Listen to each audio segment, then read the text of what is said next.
नमस्कार दोस्तों, आप सबका स्वागत है मेरे YouTube channel innovate for you पर। आज मैं आपके लिए फंडामेंटल राइट्स यानी मौलिक अधिकार का नया भाग यानी भाग 2 लेकर के आया हूं। आप इस वीडियो को अंत तक देखिएगा। यदि आपको अच्छा लगे तो इसे लाइक कर दीजिएगा और यदि आप उचित समझें तो इस चैनल को सब्सक्राइब भी कर लीजिएगा। चलिए स्टार्ट करते हैं। पिछले वीडियो में हम आर्टिकल 22 तक पढ़ चुके थे। आज स्टार्ट करेंगे हम आर्टिकल 23 से, यानी राइट अगेंस्ट एक्सप्लॉयटेशन आर्टिकल, शोषण के खिलाफ अधिकार, अनुच्छेद 23 से 24। क्या है इस अधिकार में हमारे? प्रोहिबिटेशन of traffic in human beings and forced labour, यानी मानव के दुर्व्यवहार और बंधुआ मजदूरी पर रोक, अनुच्छेद 23। यानी आर्टिकल 23 के तहत हमें यह अधिकार दिया हुआ है कि यदि कोई हमारा शोषण करता है, शोषण से मतलब मानव दुर्व्यवहार, यहाँ पर एक शब्द आया है। यदि मनुष्य की खरीद फरोख्त होती है, देह व्यापार होता है, उसका किसी भी तरीके से शोषण होता है तो वो इसके खिलाफ कोर्ट जा सकता है। और ऐसे ही यदि बंधुआ मजदूरी हमसे कराई जाती है तो हम उसके खिलाफ भी कोर्ट जा सकते हैं। यह अनुच्छेद 23 के तहत हमें अधिकार मिला हुआ है। Number 2, प्रोहिबिटेशन of employment of children in hazards jobs, article 24। बच्चों के रोजगार पर प्रतिबंध लगाया हुआ है यदि वो खतरनाक फैक्ट्रियों में काम करते हैं, खतरनाक नौकरियों में वे लगे हुए हैं। अनुच्छेद 24 के तहत बच्चों को यह अधिकार दिया हुआ है कि उन्हें कोई भी खतरनाक कार्यों में एंगेज ना करे। खतरनाक कार्यों से यहाँ पर मतलब है जैसे कांच की फैक्ट्री हुई, पटाखों की फैक्ट्री हुई, या फिर बीड़ी पान मसाले, ये खतरनाक चीज़ में आएंगी। तो इनमें बच्चों को काम पर नहीं लगाया जाना चाहिए। ये बच्चों का शोषण होता है और ये उनके अधिकार के खिलाफ है और इसके खिलाफ कानूनी कार्यवाही भी की जा सकती है। नेक्स्ट है, देखिएगा, right to freedom of religion, यानी कि धर्म की स्वतंत्रता का अधिकार, अनुच्छेद 25 से 28 तक। ये बहुत ही कॉम्प्लिकेटेड हमारे जो हैं ये राइट्स हैं, यानी धर्म की स्वतंत्रता का अधिकार। देखते हैं क्या है। Number 1, freedom of conscience and free profession, practice and propagation of religion, अंतरात्मा की स्वतंत्रता और मुक्त पेशा, अभ्यास और धर्म का प्रचार, अनुच्छेद 25। अनुच्छेद 25 हमें क्या कहता है? इसके अंतर्गत अंतःकरण की स्वतंत्रता निहित है, जिसके तहत व्यक्ति ईश्वर के किसी भी रूप को मान सकता है, इसका प्रचार व प्रसार कर सकता है। और यह भी स्वतंत्रता है कि यदि व्यक्ति चाहे तो नास्तिक धर्म यानी अंतःकरण को भी मान सकता है, परंतु धर्म के आधार पर ऐसे कार्य नहीं किए जा सकते जिससे समाज प्रभावित हो, जैसे छुआछूत, मानव दुर्व्यवहार या फिर सामाजिक परिवेश में किसी को कम समझना। Number 2, freedom to manage religious affairs, article 26, धार्मिक मामलों का प्रबंधन करने की स्वतंत्रता, अनुच्छेद 26 के तहत हमें धार्मिक कार्यों के प्रबंध की स्वतंत्रता प्रदान की गई है। इसके अंतर्गत किसी भी संप्रदाय को धार्मिक संस्थाओं की स्थापना एवं उनके पोषण एवं अपने धर्म विषय कार्यों के प्रबंध करने का अधिकार है। Number 3, freedom from payment of taxes from promotion of any religion, article 27, किसी भी धर्म के प्रचार के लिए करों के भुगतान से स्वतंत्रता, अनुच्छेद 27। अनुच्छेद 27 के तहत यह व्यवस्था की गई है कि राज्य द्वारा किसी भी व्यक्ति को ऐसे करों को देने हेतु बाध्य नहीं किया जाएगा जिससे किसी भी धर्म विशेष का पोषण होता हो। Number 4, freedom from attending religious instruction or worship in certain educational institution, article 28, यानी कुछ शिक्षण संस्थाओं में धार्मिक शिक्षा या पूजा में भाग नहीं लेने की स्वतंत्रता, अनुच्छेद 28। अनुच्छेद 28 हमें क्या स्वतंत्रता देता है कि राज्य निधि से पूर्णतः पोषित किसी शिक्षा संस्थान में कोई धार्मिक शिक्षा नहीं दी जाएगी। राज्य द्वारा मान्यता प्राप्त संस्थाओं में लोगों की सहमति से धार्मिक शिक्षा दी जा सकती है, लेकिन देखिएगा यह मना क्या क्या हुआ है कि किसी भी शिक्षा संस्थान में धार्मिक शिक्षा नहीं दी जाएगी, लेकिन हाँ, यदि राज्य सरकार की सहमति आप ले लेते हैं तो शिक्षा दी जा सकती है धर्म की। फिर क्या कहते हैं, राज्य निधि से सहायता प्राप्त संस्थाओं में लोगों की सहमति से धार्मिक शिक्षा दी जा सकती है, जैसे धार्मिक शिक्षण संस्थाओं में, मदरसों, संस्कृत विद्यालयों में आदि में जो शिक्षा दी जाती हैं। लेकिन सरकारी निर्देशानुसार उन्हें सरकार द्वारा निर्देशित पाठ्यक्रम पढ़ाना भी अनिवार्य होगा। तो ये था हमारे स्वतंत्रता का अधिकार, यानी धर्म की स्वतंत्रता का अधिकार। देखते हैं आगे क्या है। Cultural and educational rights article 29-30, सांस्कृतिक और शैक्षिक अधिकार अनुच्छेद 29 से 30 में हमें दिए हुए हैं, यानी protection of language, script and culture of minorities. अल्पसंख्यकों की भाषा, लिपि और संस्कृति का संरक्षण अनुच्छेद 29 के तहत यह अधिकार दिए हुए हैं कि संविधान में अल्पसंख्यकों के हितों की संरक्षण के दो उपाय बताए गए हैं, एक धार्मिक आधार पर, एक भाषीय आधार पर। अल्पसंख्यकों के हितों के संरक्षण के अंतर्गत निम्न प्रावधान भी किए गए हैं। नंबर 1, इसके तहत यह प्रावधान किया गया है कि भारत के किसी भी भाग में रहने वाले नागरिकों के समूहों को जिसकी अपनी बोली, अपनी भाषा, लिपि, संस्कृति हो, उसको सुरक्षित करने का उसे अधिकार है।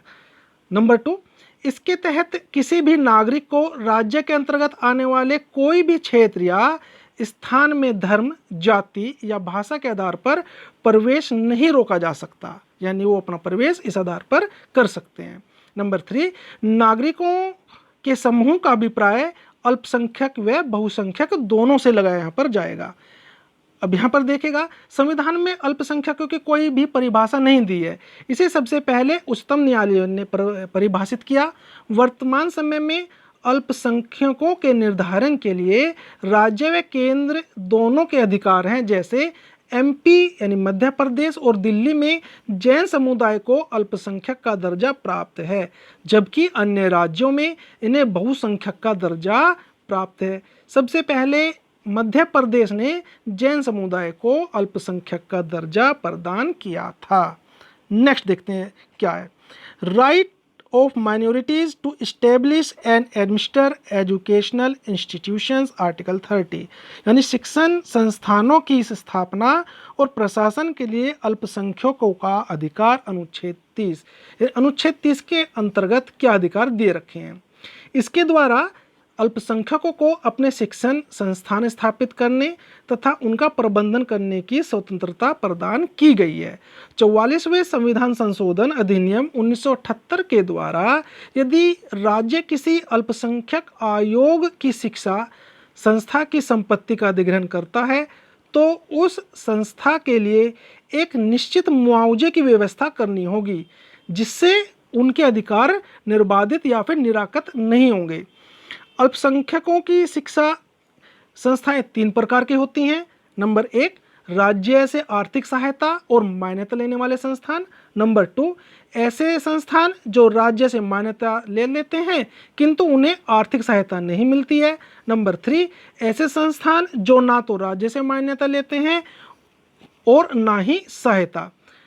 प्रथम व द्वितीय प्रकार के संस्थान में राज्य के अनुसार शिक्षा व्यवस्था, पाठ्यक्रम, शैक्षिक मानक व सफाई व्यवस्था लागू करना आवश्यक होगा, यानी कि जिनसे राज्य सरकार, मतलब ऐसे संस्थान, अल्पसंख्यकों के शिक्षा संस्थान जिनको राज्यों से मान्यता मिल जाती है, उन्हें राज्यों के हिसाब से पाठ्यक्रम लगाने होंगे, उनके हिसाब से साफ सफाई करनी होगी, यानी कि उनके नियम वहाँ पर लगाने होंगे अपने शिक्षा संस्थानों में।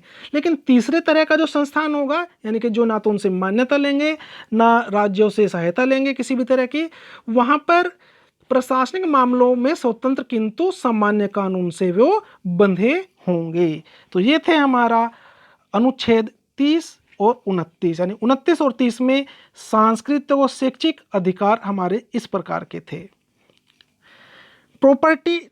राइट टू प्रॉपर्टी आर्टिकल 31, संपत्ति का अधिकार अनुच्छेद 31, ये हमने आपसे पहले भी जिक्र किया था इसके बारे में। ये हमारा एक कानूनी अधिकार बन गया है, ये फंडामेंटल राइट की सूची से हटा दिया है। इन 1978 the 44th amendment to the Constitution removed the right to property from the list of fundamental rights and converted it into a simple legal right under Article 300A। 1978 में संविधान के 44वें संशोधन ने संपत्ति के अधिकार को मौलिक अधिकारों की सूची से हटा दिया और इसे अनुच्छेद 301 के तहत एक साधारण कानूनी अधिकार में बदल दिया। Right to constitutional remedies article 32, संवैधानिक उपचार का अधिकार अनुच्छेद 32। ये अधिकार हमारा बहुत ही खास अधिकार है। यदि ऊपर के पांचों किसी भी अधिकार का हमारा वोलेशन होता है या फिर उनका हनन होता है तो इस अधिकार के तहत हम कोर्ट में जाकर के अपने अधिकारों का एनफोर्स करा सकते हैं, उनको प्रभावी या फिर परिवर्तन उनको करा सकते हैं। देखते हैं, देखिएगा। Right to move the courts to issue directions, order, writs और एनफोर्समेंट ऑफ राइट्स, अधिकारों के परिवर्तन के लिए निर्देश, आदेश, रिट जारी कराने के लिए न्यायालय जाने का हमें अधिकार है। डॉक्टर अम्बेडकर ने संवैधानिक उपचारों को या फिर संवैधानिक उपचारों के अधिकार को संविधान का हृदय या फिर आत्मा माना था। Doctor Ambedkar considered the right to constitutional remedies as heart and soul of the constitutions. देखिएगा, the supreme court and the high court can issue order and give directives to the government for the enforcement of rights. The courts can issue various special order known as writs। यहाँ पर एक writ का जिक्र हुआ था कि writ जारी कराने का कोर्ट को यानी सुप्रीम कोर्ट को, हाई कोर्ट को यदि उचित लगता है तो कुछ एक रिट जारी करते हैं यानी आदेश जारी करते हैं, जिन्हें हम रिट कहते हैं। देखिएगा, इसका हिंदी अनुवाद मैंने दिया है। सर्वोच्च न्यायालय, उच्च न्यायालय आदेश जारी कर सकते हैं और अधिकारों के परिवर्तन के लिए सरकार को निर्देश भी दे सकते हैं। अदालत विभिन्न विशेष आदेश जारी कर सकती है जिन्हें हम रिट्स कहते हैं, फिर जिन्हें रिट्स कहा जाता है। ये रिट्स कितने प्रकार के होते हैं देखिएगा। सबसे पहले habeas corpus. A writ of habeas corpus means that the court orders that the arrested person should be presented before it. मतलब हैबियस कॉर्पस मतलब बंदी प्रत्यक्षीकरण। बंदी प्रत्यक्षीकरण का अर्थ यह है कि अदालत आदेश देती है कि गिरफ्तार व्यक्ति को इसके समक्ष पेश किया जाए। It can also order to set free an arrest person if the manner or ground the arrest are not lawful or satisfactory. अगर तरीके से या गिरफ्तारी का आधार वैध या संतोषजनक नहीं है तो कोर्ट यह भी आदेश दे सकता है कि गिरफ्तार व्यक्ति को आज़ाद कर दिया जाए, मुक्त कर दिया जाए। यानी कि ये है हमारा बंदी प्रत्यक्षीकरण या फिर हैबियस कॉर्पस जो कि कोर्ट द्वारा जारी कर दिया जाता है। Number 2, mandamus. This writ is issued when the court finds that a particular office holder is not doing legal duty and thereby is infringe on the right of an individual. इसको हम परमादेश बोलते हैं। यह रिट तब जारी की जाती है जब अदालत को यह पता चलता है कि कोई विशेष कार्यालय धारक यानी कि एक अधिकारी कानूनी कर्तव्य नहीं निभा रहा है, तो इस प्रकार के किसी व्यक्ति के अधिकार का उल्लंघन कर रहा है। यदि कोई व्यक्ति ऐसा है कि जो ऐसे पद पर तो अपॉइंट हो गया है जो उस लायक नहीं है, तो किसी और व्यक्ति को, जो योग्य व्यक्ति है, उसके अधिकारों का हनन करता है, तो कोर्ट ऐसे में परमादेश यानी मैंडामस रिट इशू कर देता है। नंबर 3, प्रोहिबिशन यानी निषेध। This writ is issued by a higher court, high court or supreme court when a lower court has considered a case going beyond its jurisdiction. यानी जब एक निचली अदालत अपने अधिकार क्षेत्र का अतिक्रमण करके किसी मुकदमे की सुनवाई करती है तो ऊपर की अदालत, उच्च न्यायालय या उच्चतम न्यायालय, उसे ऐसा करने से रोकने के लिए निषेध यानी एक तरह से आप कह सकते हैं प्रोहिबिशन, मना कर देते हैं, मना करने का आदेश जारी कर देती है। कोर्ट के यदि जुडिक्शन में कोई कार्य नहीं आता और वो उसको ले लेती है तो सुप्रीम कोर्ट या फिर हाई कोर्ट उस पर प्रतिबंध लगा देते हैं कि यह आपके क्षेत्राधिकार से बाहर है, इसको हमें रेफर कर दिया जाए। ये है रिट नंबर 3। रिट नंबर 4, को warranto. If the court finds that a person is holding office but is not entitled to hold that office, it issues the writ of quo warranto and restricts that person from acting as an office holder. इसे अधिकार प्रच्छा के नाम से जाना जाता है। जब न्यायालय को लगता है कि कोई व्यक्ति ऐसे पद पर नियुक्त हो गया है जिस पर उसका कोई कानूनी हक नहीं है, तब न्यायालय अधिकार प्रच्छा आदेश के द्वारा उसे पद पर कार्य करने से रोक देता है। Number 5, certiorari. Under this writ the court orders a lower court or another authority to transfer a matter pending before it to the higher authority of or court. उत्प्रेक्षण रिट, जब निचली अदालत या सरकारी अधिकारी बिना अधिकार के कोई कार्य करता है, यानी उन्हें अधिकार नहीं है और फिर भी कार्य कर रहे हैं, तो उच्च न्यायालय या फिर सुप्रीम कोर्ट या फिर हाई कोर्ट उसके समक्ष विचाराधीन मामले को उससे लेकर उत्प्रेषण द्वारा उसे ऊपर के अदालत या अधिकारी को हस्तांतरित कर देता है। तो ये थी हमारे कोर्ट द्वारा 5 रिट जो कोर्ट जिन्हें जारी कर देता है हमारे यदि मौलिक अधिकारों का हनन होता है। ये बहुत इंपॉर्टेंट हमारा राइट है। नेक्स्ट है article 23, armed force and fundamental rights, सशस्त्र बल और मौलिक अधिकार, अनुच्छेद 33।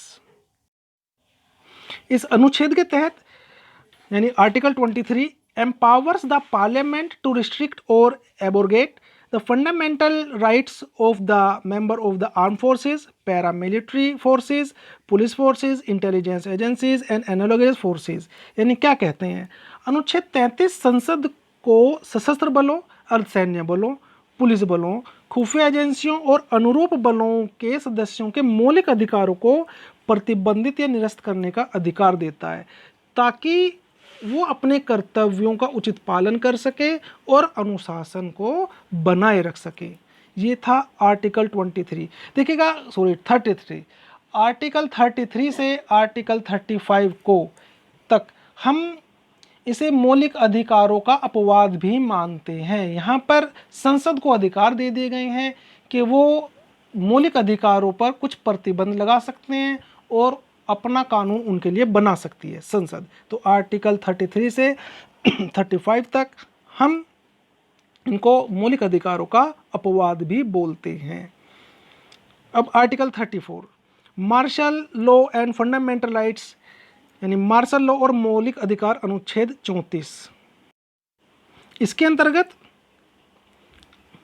Article 34 provides for the restriction on fundamental rights while martial law is in force in any area within the territory of India।